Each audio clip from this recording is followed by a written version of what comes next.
Good evening, everyone. My name is Meredith Milan. I'm the Associate Curator here at the Kemper, and I'm the curator of the exhibition behind me, which is called Multiplied Edition Mat and the Transformable Work of Art, 1959 to 1965. I'll be introducing this evening's speaker, the conservator Reinhard Bek. But before I get started, I wanted to say just a few brief words about the exhibition, sort of as a means to set the scene for the crucial role that Reinhard played in the realization of this show. Multiplied examines the rise of multiples and the simultaneous surge of interest in kinetic art in the post-World War II era. Romanian-born Swiss artist Daniel Sperry established Edition Mat in 1959, creating the first series of multiples to be produced and widely distributed in the post-war period. The exhibition brings together all three collections of Edition Mat, created between 1959 and 1965, revealing a broad cross-section of experimental artistic practices, including works associated with kinetic and op art, as well as Zero, Nouveau Realisme, Nouvelle Tendance, Fluxus, and pop art. Edition Mat stands for the multiplication d'art transformable, so the multiplication of transformable art. And transformation is really one of the core concepts that animates many of the works in this exhibition. Sperry's goal with Edition Mat was to democratize the distribution of art, circulating it at low prices so that, as the artist said, quote, those individuals who admire and have an interest in buying works of art but have been unable to, until now, finally have the opportunity. Rather than creating mere reproductions of existing artworks, Sperry set out to produce what he called multiplied original works, each capable of continuous transformation, either through the use of motors, direct audience interaction, or optical effects. In Sperry's scheme, each example of a given work, which were issued in editions of 100, would exist as an equally valid and valued composition, occupying a rich, if unstable, terrain between seriality and the unique art object.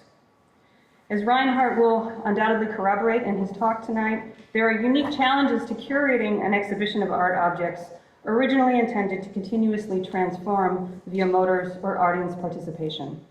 To preserve the artworks, their function must often be restricted, negating artistic intent and indirectly affirming the notion of the museum as mausoleum. How then is it possible to convey the once dynamic experience of these experimental works when many can no longer be handled and others move only intermittently, if at all? How does one balance preservation, artistic intention, and the visitor encounter? With Reinhard's help and expertise, we were able to keep many of the objects of Edition Mat moving, and it is my pleasure to introduce him tonight. Reinhard is an objects conservator and a partner in Bek Frohnert, a conservation studio specializing in modern and contemporary art with an emphasis on time-based media, installation, and performance-based works. He began his career as an apprentice at a shipbuilder in Hamburg from 1993 to 1996. In 2002, he graduated with a degree in the conservation of objects from the University of Applied Sciences in Berlin. Reinhard then joined the Museum Tanggeli in Basel as a head of conservation from 2002 to 2012. In 2009, he was a 12-month conservation research fellow at the Museum of Modern Art in New York, and in 2012, he established Bek Frohnert in New York. Reinhard has lectured and written extensively about the conservation of kinetic and light-based works of art, considering the ethical issues surrounding the preservation of such objects in the context of materials, aesthetics, historic values, and functionality.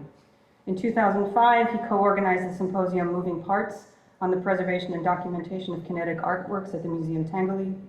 He was a participant of the European Conservation Research Project's Inside Installations and Practiques from 2003 to 2010. And in 2018, he co-edited the publication Keep It Moving, Conserving Kinetic Art through the Getty Conservation Institute. Tonight, he will share a series of case studies revealing the distinct challenges that new media art can present for the field of conservation as technologies rapidly evolve and become obsolete. Following his talk, I will join Reinhard for a brief Q&A before opening up the discussion to the audience. And now I would like to ask you all to join me in welcoming our speaker tonight, Reinhard Bek.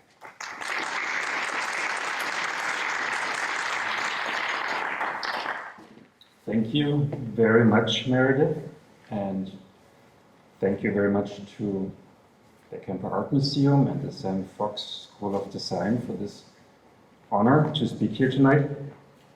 I don't think I have to add too much to the connection between my presentation tonight and the exhibition about the edition mat, which I find very fascinating.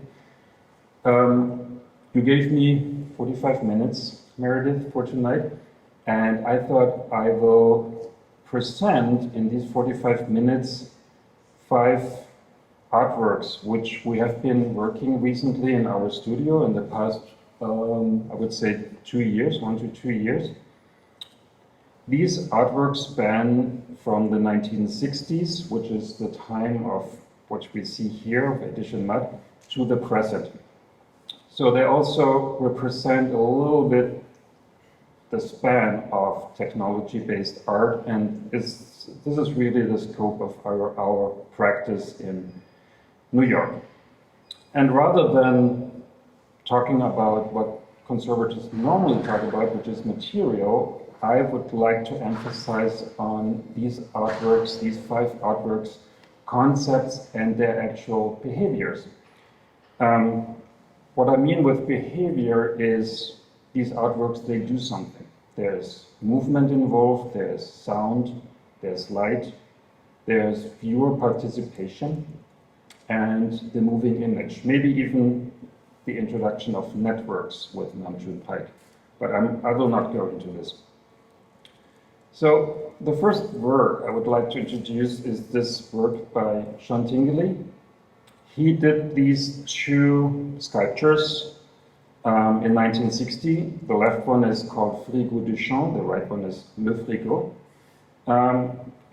What he did is simply he took old refrigerators, took the inside out and did something with them. So to the left one, Frigo du Champ, he sprayed the inside with this orange, bright orange color and put emergency sirens in them. And when the spectator, so they're closed, and when the spectator opens the door, the siren goes off. And that was, in 1960, a big surprise. The right one is the work I want to talk about. It's called just simply Le Frigo, and it's very different. It has all these wheels and mechanisms in them, driven by motors, and when it's closed, there's the music box tinkling, and when it's open, there's a big rattling. John Tingley talks about these 2 refrigerators in an interview from 1987, and in this interview he says, I quote, "I initially made one refrigerator," this is the right one, "which was exhibited in 1960 in Krefeld, and which nearly caused the visitors to die. There were fast-turning motors installed, which immediately started when the door was opened. 4,800 revolutions per minute. That rattled horrible. Wember, who was the museum's director, let it first happen, but then he sealed it because it caused a heart failure with one man. Marcel Duchamp heard about this refrigerator. He knew a lot. Later he told me, if you need a refrigerator, take mine. And that became the left one. Of course, Tingley took Duchamp's refrigerator, which Duchamp didn't need anymore. It was when he left 14th Street studio or apartment. So this Le Frigo from 1960 is today in a private collection in New York. And as I said, when you open the door, there's this whole rumble going on. And very important to Sean Tingley was the viewer participation. So the act of opening the door and experiencing that is very important to the work. The collector, when he called us in, he didn't really know if all that was right, what the work was doing when we first saw it. He had it installed in his kitchen, and we looked at it and we opened the door, and it did some rumble, tumble, and I said, well, I cannot really tell if this is authentic or good, because we have to go deeper into this and do some research and try to get hopefully videos, or I mean film at this time, or historic photography, or anything else, sources. So we did some research. We went to the museum, my old employer in Basel. We went to other sources, and we found, unfortunately, no film, but we found good material. So these are two historic images which show the fridge, which is, by the way, well published before 1970. We found these two photos, and especially the right one was very interesting to us because the photographer used a flash to photograph it. Means we can see all the inside. So we started a comparison between 1970, the right image, and today's condition, which was the left image, and we realized that it must have been in some bad storage, humid storage. It was corroded down there, but we also found this doorbell laying on the bottom of the fridge. There's this helmet, which you can see here, which was slightly different. We also realized that a lot of all the motors, 3 motors, they were brand new, and someone worked on this work. This hinge of the door is brand new, and there's a new rubber bell which drives these music boxes. And we saw that someone very fast and hastily worked on this fridge, and at the same time this person must have been very familiar with the work. So I kind of knew that this must have been one of Tingley's assistants working in the same manner, and I asked all of them, I know, and none of them remembered working on this, but we pretty much assumed and agreed with the collector that we would leave that because we assumed that this is still, since one of the assistants did it, in this gray space of authentic.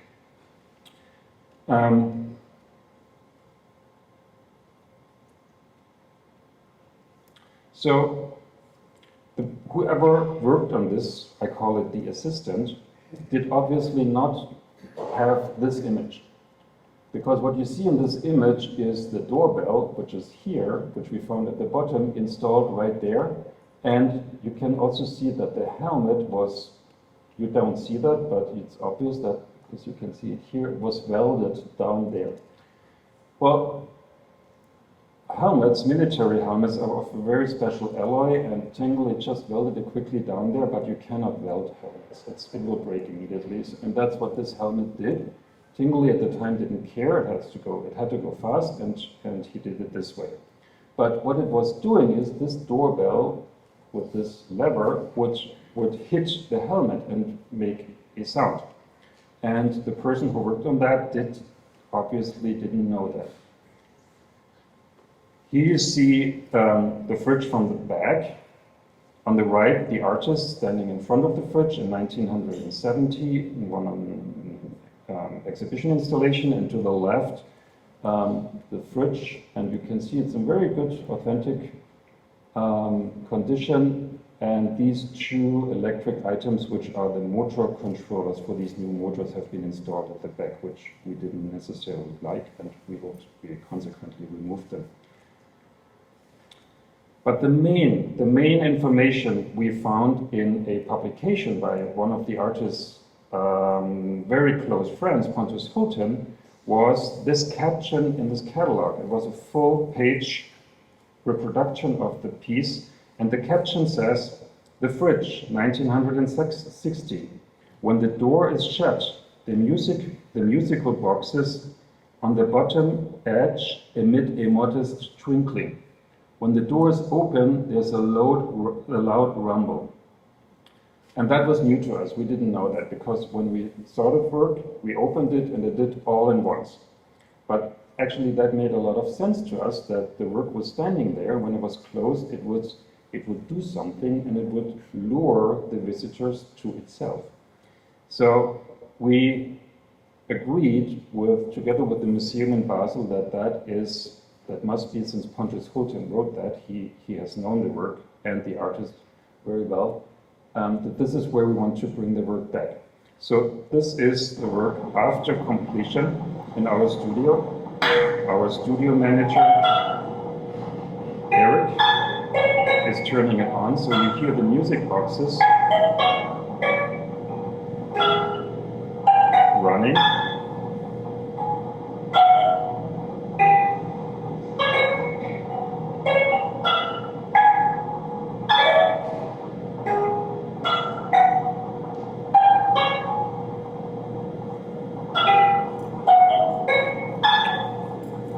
And the person who saw the piece in 1960 in Krefeld, Germany must have experienced the same when he opened the door.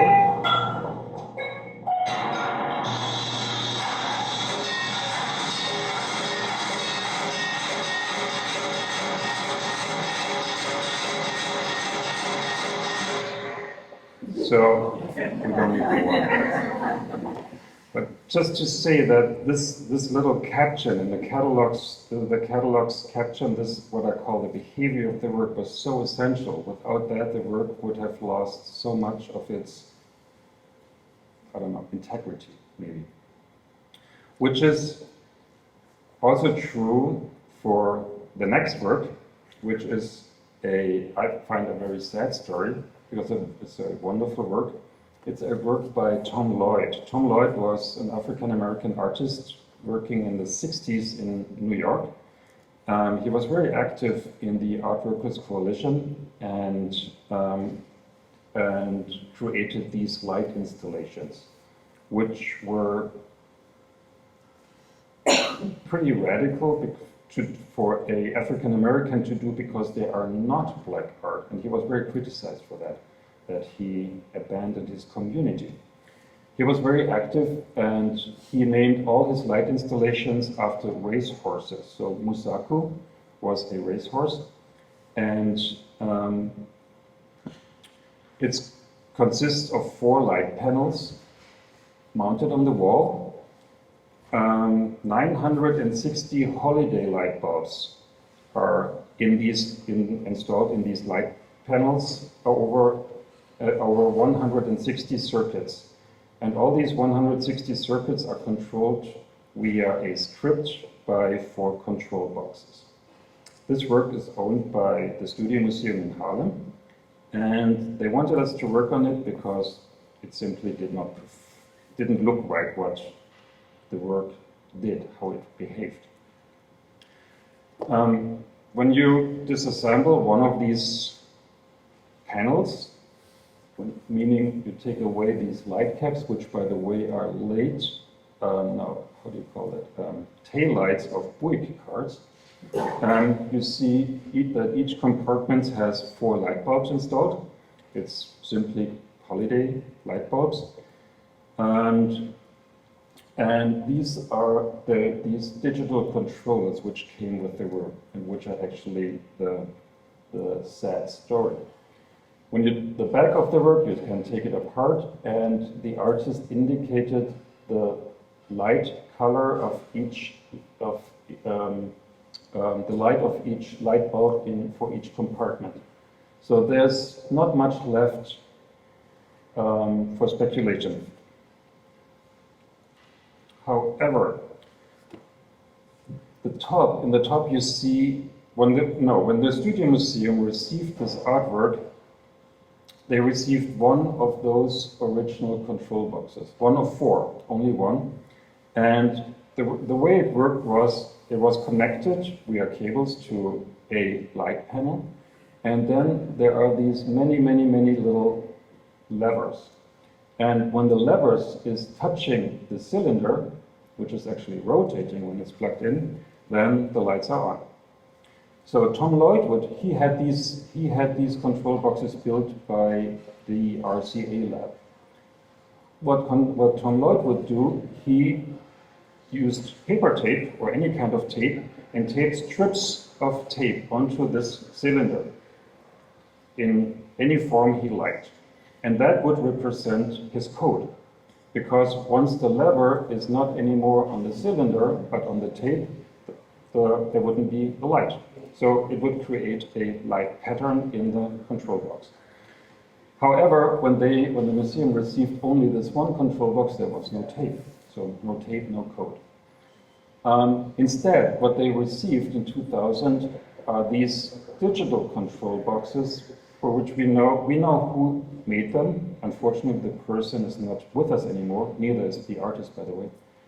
And we do not know if the code which is on this digital control box was approved or has any connection to the artist. What we know for sure is that it's not coming from this one, because what these are doing, they're fading in and out. And this is something, a construction like that is impossible to do. There's only 1 and 0, on and off. So we have been working on this for quite a while, and there is no indication, no one in the family who knows where these new control boxes come from. So this is what we are left with, and this is what they're running off now, unfortunately. To the right, you can see Tom Lloyd himself assembling. What they're doing here is they're screwing all these 1,000 light bulbs into another work. Actually, we're working on this as well. But here in the back, you can see Musaku in a pre-finished state hanging on the wall. On the left is one of the panels in our studio. We're sitting in front of it and trying to make sense of the work's behavior, trying to run it and see what it's doing, to learn and to document it. Which we did. We worked with an electronic engineer who helped us repairing the digital control boxes. And another issue with this work was that 1,000 of these incandescent holiday light bulbs mean the work runs on 7,000 watts. This is nowadays in a public institution considered a no-go. It's a fire hazard. So it is an incredible amount of light which these sculptures produce, also for the plastic caps on top of these. And so we had to work, since this is owned by a public institution, we had to work and reduce that amount of power consumption. And of course, we were thinking first of LED bulbs. We tried all different kinds of LED, off-the-shelf holiday LED bulbs in these colors, and none of them worked, because it's a very special light phenomenon with these incandescent light bulbs once the plastic caps are on, because the plastic caps really they show full quarters of the light, while off-the-shelf LEDs only showed little strips of their light color. So all that didn't work out. We ended up we cooperated with an LED fabricator in Hong Kong and had custom-made LED bulbs made. And this is how the work looks right now. Right now it's installed at the Museum of the Smith College in Northampton. It's in the black refraction show of the Studio Museum. And I think we got it back pretty well, and I hope it represents Lloyd. We just do not know if this pattern is original, authentic. If Lloyd knew about it, we have no indication, which is very sad, because it's a wonderful piece.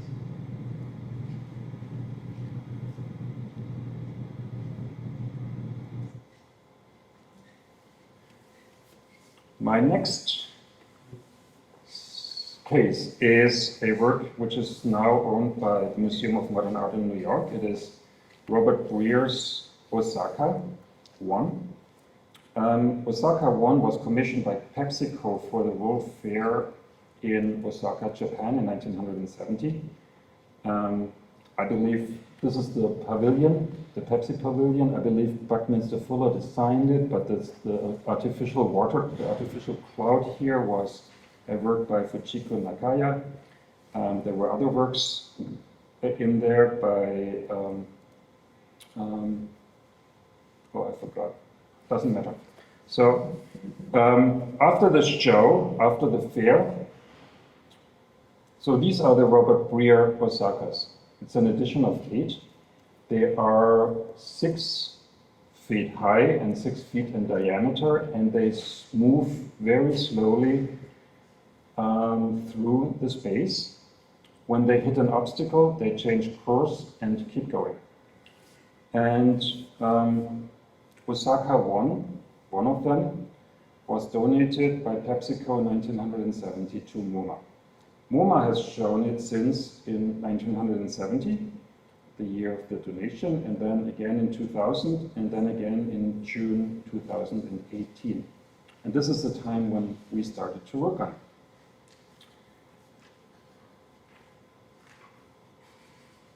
So the way they're made is, we call the base is a trolley construction, which is a steel construction with wheels and a motor. Here you see the motor, and car batteries and a charging device.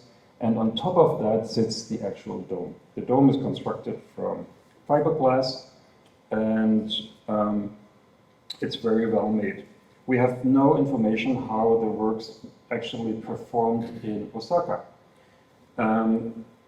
When it was shown in 1970 at MoMA, there's also no record if they performed well or not.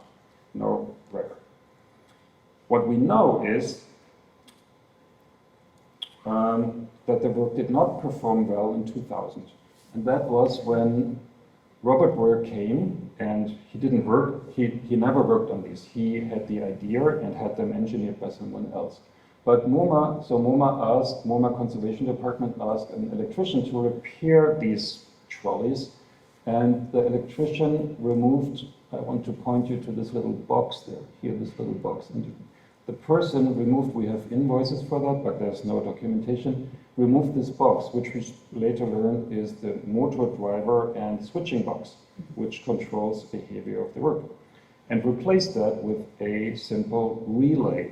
He also rewired the switches. There are many switches around the perimeter, which makes the work, when it hits an obstacle, change direction. It's switching.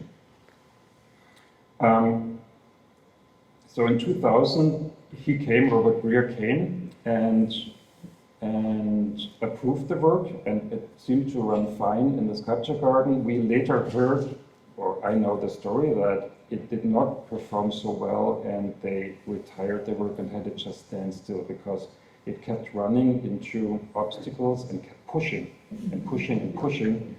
And this is a problem because it's it's a very strong and very heavy contraption, and it damaged itself, and it could have damaged other objects. So they switched it off. When we first worked on it, I found this beautiful, beautiful description. It's a press release from 1970, in which the author says, it's just remarkable, I think, because again, it talks about the behavior, the work's behavior. Osaka 1 moved through the garden at a rate of about 2.5 feet per minute. So how did this person figure that out? I mean, you have to put a tape measure down and the clock and the watch and so. And when meeting another object or upon being touched, it backs off on a new course. The sculpture, a 6-foot-high dome constructed of white fiberglass, measures 6 feet in diameter and is powered by car batteries. And that was the main part of information here, this 2.5 feet per minute, because we did just not know how fast that it worked, because we could not plug it in. It was the electrician who worked on it more or less took a very important part away, unknowingly, of course. So we started working on it, and because it was on the occasion in 2008, Peter Fischli of Fischli and Weiss curated the sculpture garden. He wanted this work, especially this work, next to his Iceman in the garden. And so we realized, when we compared these 2000 photos and the today's date, we realized, of course, that what we now know is that the driver box and the switching box was missing, and that the whole work was completely rewired. And there was no way to really find out how it would work properly, other than first trying to restore it into a state which was in 2000 and then take it from there. So we collaborated with another conservation studio because it had to be done fairly fast, and they repaired the fiberglass dome. And because the trolley, once it moves into an obstacle and doesn't back off, it really pushes so hard that it's causing damage to the dome. And we had our first test run in the sculpture garden in late summer, and here you see Peter Fischli working with us on the dome, and we realized very fast that it did not work. So what they did is they had, so to prevent the work from running into the water, there were little how do you call that, little sheet metal barriers, so the work could run against and then back off. And these sheet metal barriers would go into the water and were fixed there. Actually, the dome was capable to push this away, and it didn't fall into the water, but it nearly did. And it just did not work. And we didn't know really what to do, so we kept improving it. And that's unfortunate, because it would have been beautiful if we would have had the original wiring and the switch box. So we started installing more switches, which did not do the job. Actually, what did the job in the end was a individual switch box, which is really contemporary technology. So we reinvented the behavior of the work. We made it work in a way the artist visioned it, but we have no idea how it originally was done. And unfortunately, at the estate, nowhere else is documentation about that. This is a video that gives you an idea how slow it is. Most people didn't even realize that it's moving at all.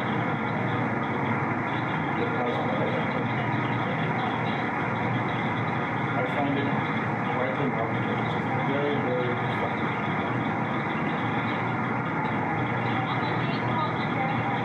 A friend of mine who is also a conservator came to dinner and he didn't know we were working on it. He said, I saw the most hilarious and funny thing today. He said, I looked at the stove and I thought, what a awful piece of art. And then I realized it is actually, when he saw it was moving, his kids pushing this indicator. And then he was so fascinated by this piece that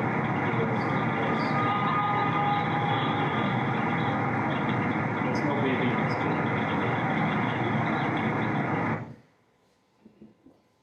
So the work is back and it's working, but it lost some of its original. Yeah, we don't know how it was originally wired. In this case, my next case, which we worked on actually for altogether 7 years, it's been done now, is this large installation by Nanjun Pike. I hope it's not too dark, you can see it. It's owned by the Whitney Museum. It is called Fin de Siècle 2. It's a 207 CRT TV installation. It weighs about 3.5 tons, is 40 feet wide and 16 foot high. It shows 7 video channels. It has 4 video balls, which you can see here. They're controlled by a video processor and has 2 doorways where you can walk through. Because the piece was commissioned as the entrance piece for the 1989 Whitney exhibition Immaterial, Art and Media Culture. Here you can see Nanjun standing there with one of the original 10-inch TVs, which were used, 140 were used. These are these 10-inch TVs, these blocks of 10-inch TVs.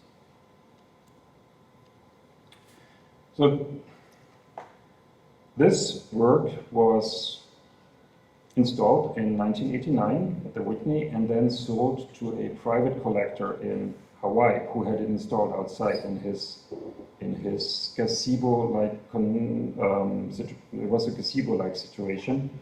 And he had it there for 3 years, and it was salt water going, not salt water, but salty air going through, and that is not good with electronics, as we can imagine. So the work was later donated back to the Whitney, and then 20 years later, we started working on it. We first looked into the documentation. There was not so much. This was the best we could find, pulling off the internet, showing its actual construction, meaning how all the support systems, the scaffolding, the console TVs down here, you might remember them, and how all that looked like and how all that might have worked. And based from these photographies, we started doing our research and reconstruction of the piece. This is an image of Nam Chun installing the work in Hawaii. So the thing is, the Hawaii iteration of that work became much smaller because the space was smaller, so they used different monitors and different monitors. And in the Whitney installation, many of these monitors were borrowed anywhere from the gallerist. So they went back to the gallerist and they were put into further use. What came back to the Whitney was the Hawaii version, which was considered not successful.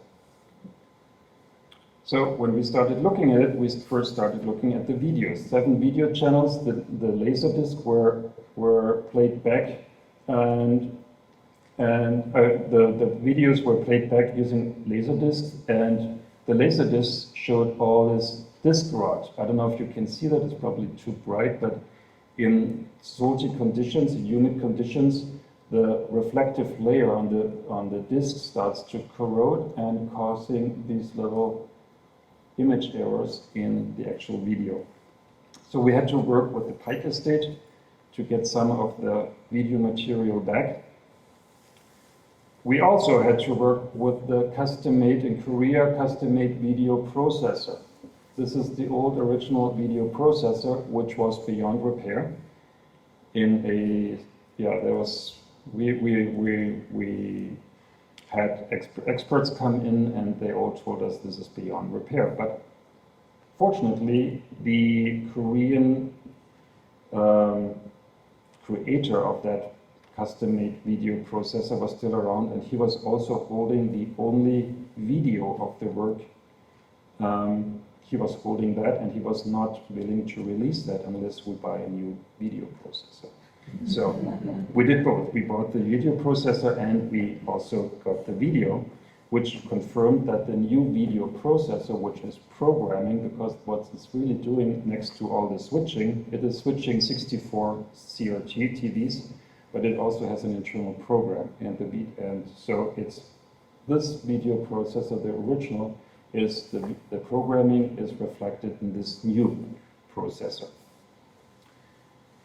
Another big issue was once you have 207 heavy CRT TVs stacked up, because that's literally what it is, you don't want to, and they are so old and they lived through 3 years of salty winds and partially rain, you cannot trust them anymore. So we had to get backups, many backups, and we collaborated with Namjoon's old technician and friend, Mr. Louis, also in New York, who got the last batch of these CRTs, which are a perfect match with the original video wall CRTs. So this is how it looked in the storage at the Whitney when we tested them. There was no space large enough and high enough to install the whole work, so we had to test that in batches and calibrate each video to reflect, so it became one image. We had to buy, since in the Hawaii version there was none of these console TVs installed, we had to go to eBay, get old console TVs, make sure they would work. If they didn't work, we gutted them and slid different custom-made CRTs into them. So after 5 years of workshop with Nanjun Pike Estate and testing and everything, we were ready to do the first test run of running screens, whether they were CRTs, that was another big discussion, or flat screens in the conservation studio at the Whitney, which is the proper height of the piece. And this is the video processor. So we had another gathering and we all approved the appearance of new flat screen, which was in this case these 10-inch. We had to redo in flat screen because color CRTs in this size are not made anymore. So we had to go with flat screens. We had them made, also custom made in Taiwan, 180 of them. And this is then how the work looked when it came back with after 1989, so after 30 years on the 5th floor at the Whitney. And we are very happy with that. Everyone was very happy. And this is a video. You don't hear much, but what the actual content of the main channel, this is the main channel on the video wall, what that shows is Namjoon's friends and collaborators. So there's David Bowie, there's Christopher Royce, there's Connie, there's Philip Glass, we can hear Philip Glass, there's Kraftwerk, there's Rebecca Allen. All that is built into one collaborative video, which is controlled with these video processors. You can see they go into one image and then they go back into the video image and then they do all these different things.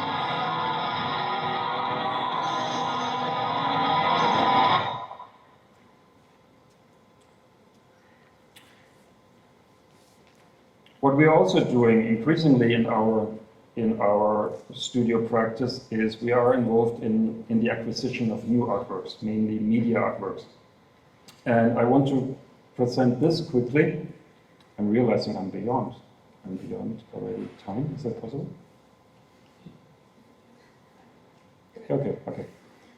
This is a work, we are involved in that, in a work by Alex da Corte from 2018 called Rubber Pencil Devil. It's a very fascinating work.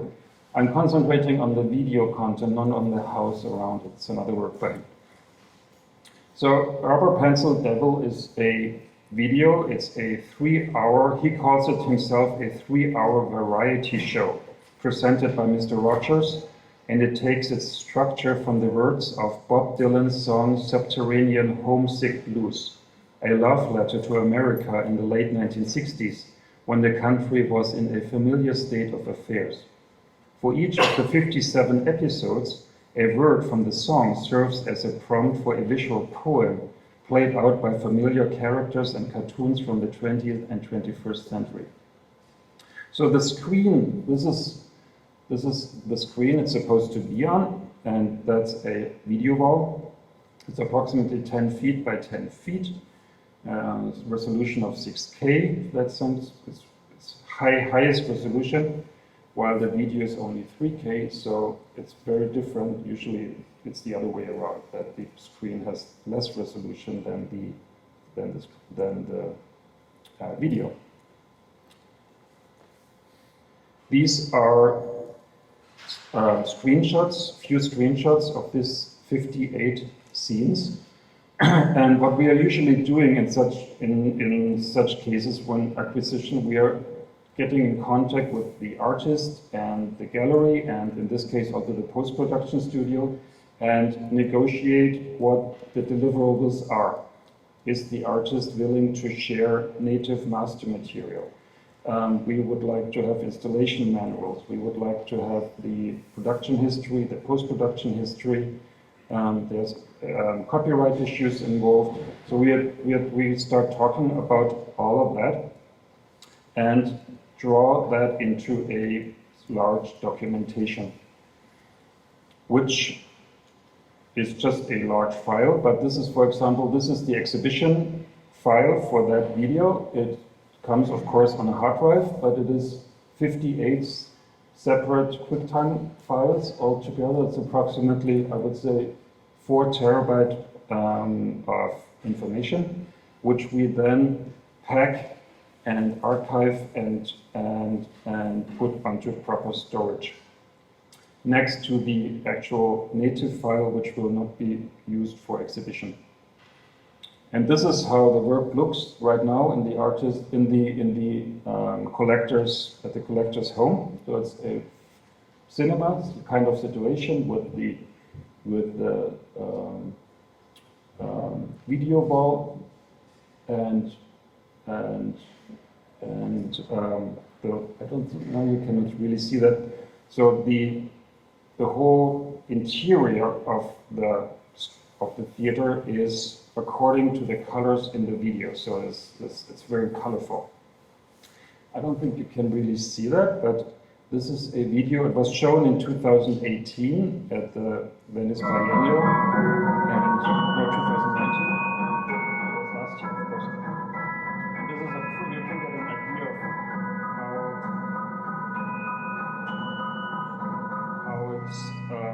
how it looks like, how it feels, how it behaves.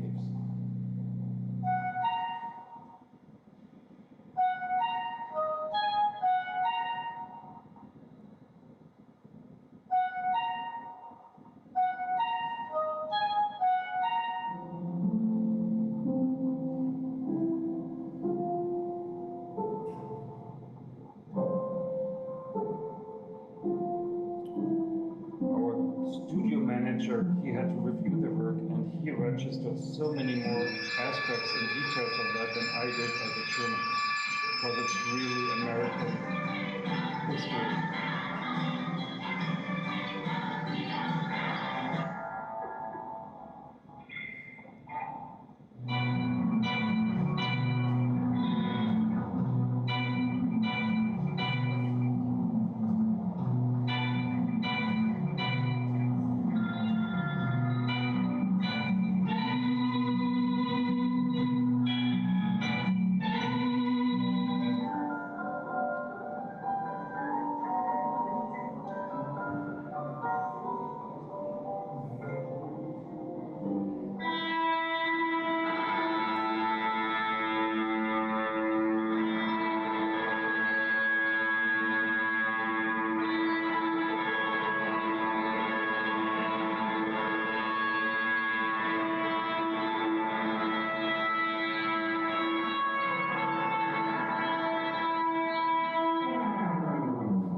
So in other words, we are trying to capture all the information which might be lost, which are lost in these former case studies, and some of them, and get them all together in one piece of document, as many as we can, to avoid any future failures or losses.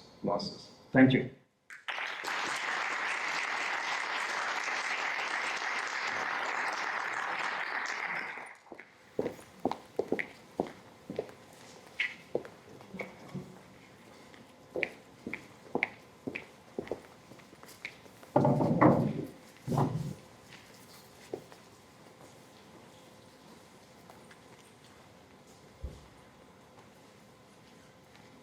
Did I turn it? Yes, I successfully turned this on. Okay. Well, thank you, Reinhard, for your presentation, but I also should point out that Reinhard was, we've worked with each other, we started talking at least a year or 2 years ago maybe about the idea behind this exhibition. So Reinhard was here for a full 2 weeks during the installation, helping with predominantly all the electrical works in the exhibition, but helping with all different kinds of conservation needs here too. So again, thank you so much for your time. This show really wouldn't have come together without your help. But in your talk today, you really did cover a couple key ideas or a couple key issues that have come up for me during the planning of this exhibition, between these ideas of both, and I loved how you talked about how with the Breer, you had to reinvent the behavior of that work, even though maybe all the parts inside weren't the original pieces. So that trying to balance that, a core conundrum that I'm assuming you have to deal with all the time is the relationship between like the authenticity of a work versus actually wanting the experience of the work to continue. I mean, and that's something in this exhibition, there are certain people who lent who really do see the motors as a key part of the works and don't want the works turned on anymore, versus others who have revamped the motors and we can still experience those works. So that's something that we have had to talk about. And with that, I'm wondering if something like Bek, like how many of these artists are thinking that way? How many of them have left? Did Bek leave instructions for what to do when ultimately these TVs would become obsolete? Was he fine with shifting to a different platform with these kinds of works, just for instance? Yeah, certainly he was fine. He was eager to go to the next platform, eager to expand. From our perspective, we always try to anchor the artwork in its time of creation and keep it there. And because there is so much information which the artist might not care so much about, but we do, because there is historic information, there's authentic aspects to that, and once they're disturbed, the educated viewer sees that. And for example, with Edition Matte, when I see immediately, and of course I pay attention, but I feel like if an artwork, let's talk about these electric artworks, if it still has obviously the old white electric cord and the original electric plug, it becomes a whole. While when the cord and the plug was removed and there's something new on it, it's disturbed in a way, and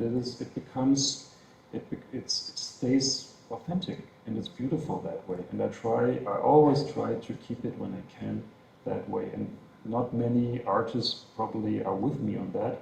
They keep changing something like that constantly. But once I take care of that, I certainly do. Mm-hmm.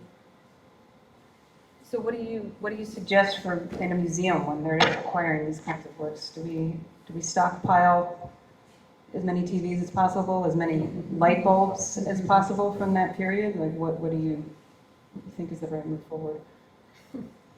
Yeah, in this case we actually did, and we were lucky that we not only got all these spare TVs, we also got the funding for it because it was quite expensive.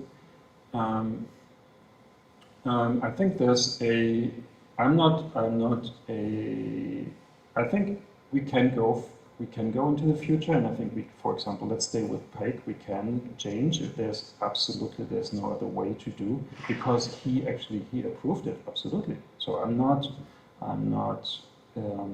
a fundamentalist in that, but as long as we can stay in this time frame of the work's creation and have the CRT TVs, the old style TVs, as long as we have them around, we should use them and we should stay with them, because they're an important part of the work, I think. But in the moment they're gone, well, maybe they can be maintained. We are working on that. Mm. So we try very hard. A very good example is actually Tom Lloyd, because there's this light installation, and there's this one collector who has a smaller piece, and she still has the original control box with the beautifully preserved taped cylinder. Know about the tape. Exactly. Well, we worked on several of them. We have seen these tapes, and what we did, and that is very satisfying, we created a digital version of that control box. So this original control box is now archived, and the owner can use the digital one and run it as long as she wants in her home. And there's no wear and tear. She can always, or a researcher or whoever in the future, can look at the original, even plug it in and run it. In this way, the work is preserved, really, really preserved. And that's very satisfying. With Bek, it's an ongoing discussion, and there are so many aspects of his work, also smaller sculptures versus larger installations like that, earlier ones versus later ones. It's hard to generalize. I wouldn't say what I said. This was really meant for this piece, which is a large wall piece. These smaller sculptures, they really, some of them depend on CRTs, and I would insist that they stay like that, and they can be maintained. Once you have 200 of them, yeah. So you ended talking a little bit about the digital technology with the Alex de Corte piece. I wonder if you could say, if you thought about what the next frontier of sort of media conservation is, whatever like is the cutting edge that certain artists are embracing, that you kind of have to open your practice up to thinking in a different way. Oh yeah. That's certainly software and internet-based works of art. Software, the museums we are working with, that's the Whitney and MoMA and the Guggenheim, they actively purchase software-based artworks. Not only artworks, but also in different departments. They have games, it is the same similar situation. And that is certainly something where we don't have standards yet. We have to create standards. So for video, there are standards around, and we can work on them. Also, for archiving, for documentation, all that exists. For software, it's not there yet, and So we are working with video. The field was originally working with video post-production studios. With software, we actually do work with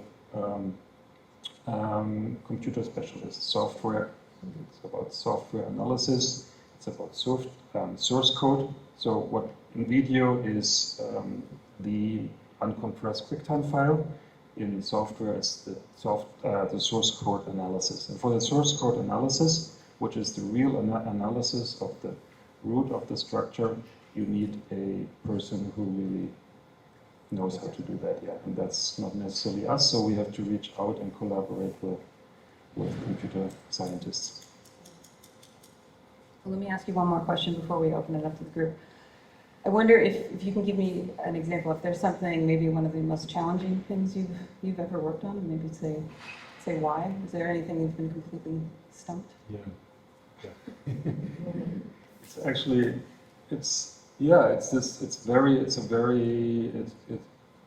Today's Monday. On Wednesday, we'll have a study day at the Whitney. It's a very small circle around a work by Reinhard Bek. Reinhard Bek was a nuclear physicist and artist, and he made in 1963 these two works, which are old TVs, CRT TVs, made by RCA, and he worked in the RCA lab, and before they closed the actual CRT, he painted the inside of the CRT, and he removed the phosphor paint on the front, so you can actually see into the CRT, and he put a little sculptures in there. So what none of us probably has ever seen, you can actually see into the CRT and see what's going on, what the electrons in the CRT are actually doing. Well, these two works are now, they're old, 50 years old, and CRTs, they do go out. And these two, they do go out. And the only way to revive them is by opening the back of the CRT and introducing a new electron gun. Well, there's vacuum in there, and this is an industry which is gone and which is dependent on highly, highly complicated industrial processes. And we are not sure if we can get those back, and I'm really not sure. So we start talking. We investigated already for the last 2 years, and now we start talking with glass experts and with CRT experts if there's a way to keep them going into the future. Not sure, because this is beyond our understanding. It's going very deep into a very specific technology, and I think no one has ever done that to our knowledge. Opening a CRT and put a new done in there because there was no, that was things to be exchanged, replaced. Yeah, you throw them out. Yeah. Are there any questions from the audience? Go ahead, Buzz. Yeah, I have a question about judgment. You said early on, some of the smaller non-opaque works preserve the original units, and but for a vast one like from the Shik, you're okay with switching to flat screen. Talk about the terms of that judgment, why it matters. Yeah. First of all, the smaller ones in every single case are sculptures. So there is a three-dimensional aspect to them. And with flat screens, you lose that. In this case here, we had flat screens built into boxes, so we can, for the simple reason, to stack them, mainly to stack them. But also we did not feel comfortable introducing a simple flat screen wall into a piece which is actually pretty three-dimensional. But still, this is somewhere in between it's not, I wouldn't call it a video sculpture, it's more like a video wall, but it has a sculptural aspect to it. While most of the smaller pieces are definitely sculptures, and therefore, to me, they as long as we can do it, I would stick with the CRT because it's sculptural. Another aspect to that is the CRT has a wonderful viewing from all viewing angles. You can see it. While the latest LCDs, they're pretty good, or LEDs, and so they have very good viewing angles, but earlier ones are not so good. So that's another. So there are many different aspects, but I would say the sculptural aspect would be my main argument. Yeah, like the TV Buddhas. Yeah, There's several of them. Yeah, you cannot do that. Yeah. A new flat screen would not be Buddhist. Oh, yeah. Here you go. Yeah. Even if it would be turned off, it's still okay. Better than that.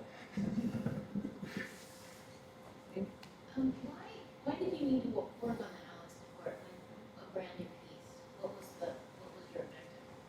So, experience tells that when you do not gather all this information right away, and it's not only about archiving, it is also about archiving, but you need to, for works like that, they come, an artist is not necessarily equipped with all the experience and knowledge a big collector or a museum needs, the information they need in order to reinstall that, in order to document it, in order to get all the information down. If you do not collect this information right away, it becomes, by experience tells, it becomes very hard to do that later on. So that's the reason why it falls on us, because we are taking care of media collections, and we get the data anyway, and we package the data and we put it into storage in different ways. But with this data comes the data analysis, and with the data analysis comes a whole documentation package with installation, with documentation, and simple things like credits, all that. And copyright issues, all that should be resolved right away, because if you do it 10 years later, it's very hard to get to this information. It is not by definition, I think that's your question, it's not by definition necessarily conservation work, but conservators in many museums are media conservation departments only doing this, and that somehow moved into conservation. And we are doing that in private practice because we are taking care of collections. And I agree with you, it could have been maybe librarians, because they're doing more or less the same in larger quantities, or it's very similar. So it's a good question, and I don't have a real answer, but it moved into this, conservators took it on in museums first. I also have a question, maybe specifically in regard to people like John Tako. I mean, he created consciously machines that are self-destructive. So at the end, should we restore these machines, these motors? I Yeah. mean, his intention, I mean, it was very clear to him that they wouldn't survive. I don't think it was so clear to him. He never made things that would be self-destructive, other than his performances, homage to New York. Of course, that was to be burned down and destroyed within one evening. But his sculptures were not first meant to destroy themselves. That's not his intention. It never was. I have, for example, I know of cases in which he came back as an older artist working with conservators and give instructions how to preserve and how to restore and how to leave alone and not touch it anymore because it could do further harm. And while he was alive, he didn't care so much, but not caring so much does not necessarily mean they are meant to destroy themselves. There's two different things. Gustav Metzger, that is meant to destroy. That is destructive art. Chantilly, I wouldn't say it's destructive art. He did not go back to them necessarily because he just didn't care. He moved on. He went forward. He didn't go backward. But I wouldn't call it destructive art. So that's that's my answer. Curious about, like, because the way these works come to you are somewhat commissioned sometimes by museums or individuals, and like whether you have to decide whether the motivation for the person getting the restoration done is keeping the integrity of your work. So there's this kind of idea that some people might just want to get it fixed, or some different intentions, because money plays a role in the whole process. Yeah. Technology that you and the people that you must need to do this. So I'm just kind of curious at how you curate projects.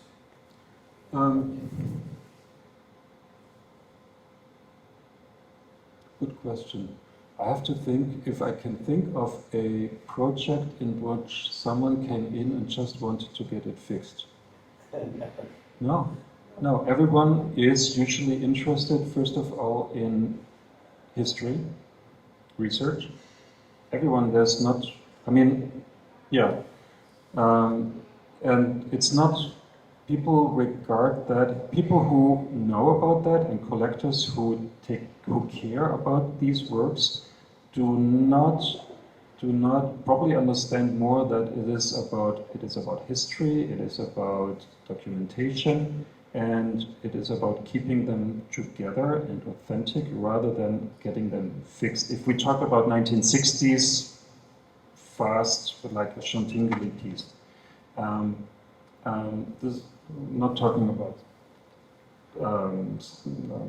Alex da Corte or so. That's different.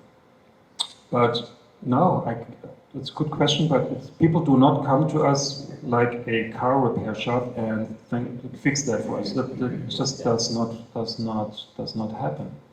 It's also probably because we are working with few private collections, but many foundations and museums. And museums, by definition, are history-based. So documentation is everything, history is everything, and foundations tend to do the same thing. I think that's where and smaller collections or this person who has something doesn't really usually come to us. I'm curious about the nature of the preservation of sounds. The Chantilly sculpture you showed in the beginning was music box technology. Without a recording of the sound of the music box, how do you know the exact tone and timbre of the intention of the artist? Because as the materials are in use, it can cause degradation, which can change the tone and timbre. And so I'm just wondering, how do you know exactly what it was supposed to sound like without a recording? There is no way, but in many, Tingley is very well documented, and he had one or two main photographers who traveled with him, and there's a lot of photography of the time, but photography doesn't sound, of course. But there's also in some instances I found footage from the 1960s, and then there might be some sound, might not be so good, but there might be some sound. But even more important to us would be the overall moving, how it actually behaved. And for Tingley, I don't think he was a very precise artist. I think that's safe to say. And he was not also the sound aspect was important, but it was never precise. It was not about precision. So in my practice at the museum, sound played a crucial role, and so did all the movement and the recording of that, definitely. But we all learned that there's a lot of also acceptance that things change, and you have to accept, otherwise you just drive yourself crazy.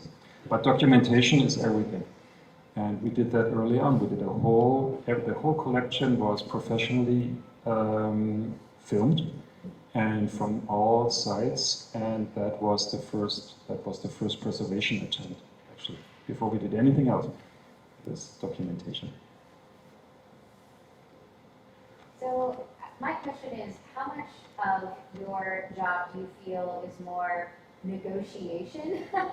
And how much is actual like physical conservation? Because you spoke of, say, having to purchase a whole new system from the man who had the video, the only recording of the one switchboard. So, and also you have to hunt down the artists and get their documentation and that. How much of that negotiation and wherewithal is part of your career? So documentation and research and communication is probably 90%. And 5% is administration, because the administrator is doing that mainly, but and then there is maybe 5 to 10% hands-on work. Because you do all this background research and negotiating and talking to different people, and then you get to the point what you really want to do. And that is usually done then pretty fast if it's well prepared, depending on what it is. Sometimes you have to, we work with a lot of external experts, and then they have to come in, and that's complicated to negotiate and to schedule and so, but it is probably somewhere 10%. Great, well, thank you so much. Thank you very much.